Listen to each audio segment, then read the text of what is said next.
wasiirka wasaaradda dhalinyarada iyo cayaaraha maamulka Koonfur Galbeed Abdullaahi Abdi Umar Fanax ayaa ka qayb galay kulan isboortis dhiirigelina oo lagu maamuusay maalinta cayaaraha adduunka oo loo qabtay kooxaha kubadda cagta ee ka dhisan degmada Baydhabo. garoonka kubadda cagta Dr. Ayub Stadium ee magaalada Baydhabo ayaa koob loo dhigay labada kooxood ee BBG iyo waliba FC Holwadaag oo ka mid ah kooxaha kubadda cagta magaalada. halka sidoo kale garoonka lagu soo bandhigay qaar ka mid ah cayaaraha fudud sida orodada, dhirijabiska, bootinta xarigjiidka iyo kuwo kale badan.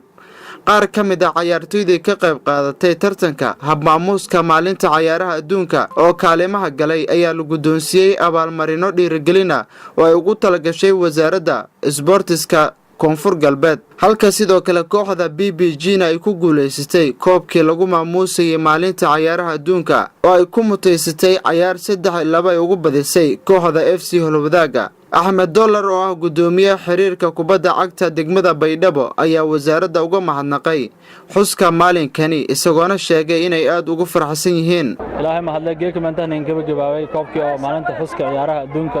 oo geekun magaalada Baydhabo ka gobanay oo xarunta maamul goboleedka Koonfur Galbeed Soomaaliya iyadoo soo jirahan wadan qabanqaabay xiriirka kubadda cagta degmada Baydhabo wasaaradda isboortiska dhalinyarada ee Koonfur Galbeed meel raagayka ciyaar munaasabada inta la gobaday iyadoo ciyaar dhaxmartay Holwadaag iyo BBG koobkan ma guuleystay kooxda BBG oo saddeed marka gaade insha Allah iyadeedan ma sidoo aan iyadan ka faraxsan in munaasabad noocan ah Baydhabo la gobada. Abdullaahi Abdi Umar Fanax wasiirka dhalinyarada iyo cayaaraha maamulka Koonfur Galbeed oo garoonka kubadda cagta Baydhabo ku sugnaa intii tartamada ay socdeen ayaa sharaxay ahamiyadda maalinkani ay u leedahay bahda isboortiska isagoona hambalyo u diray kooxaha guuleystay. maanta waa maalintii caalamiga ciyaaraha horumarinta iyo nabadda waa maalin weyn maalin meelo badan oo dunida kamid ah laga xusaayo waxa loogu talagalay in ay tahay in la xoojiyo horumarka iyo nabadda degmada Baydhabo oo ah caasimadda ku meel gaarka dawlad goboleedka Koonfur Galbeed Soomaaliya waxaan ku qabanay munaasabad oo lagu weynaanayo maalintaas oo isugu jirta kubadda cagta iyo dhirijibiska iyo juuni kuboodka iyo orod intaba maantaan soo gabagabeynaa waxaan guddoonsiinaynaa koobkii labadii kooxood ee ku tartamay kubadda cagta iyo kuwii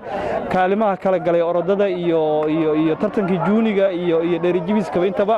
aad iyo aad u mahadsantiin. Cabdinaasir Musharraf telefishinka iyo raadiyaha dawladda Puntland magaalada Baydhabo.